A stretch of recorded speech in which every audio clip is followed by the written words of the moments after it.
Pasangkan muzik. Pasukan penjenayah hebat ni dari mana? Kamilah budak jahat. Dan ini bahagian paling saya suka. Melarikan diri. Ya, betul tu. Ini kami, budak jahat. Macam tak kejar kita pun? Okey, saya terasa. Kalau nak jadi penjenayah ini, kita kena fokus. Jahat ditakuti. Kita letupkan bulan. Suka cerita awak, kecuali bab nak letupkan bulan.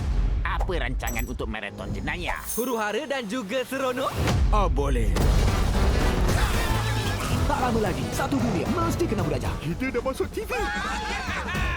Kita bad guy. Dan jadi penjenayah paling hebat dalam sejarah. Dunia, ya dunia.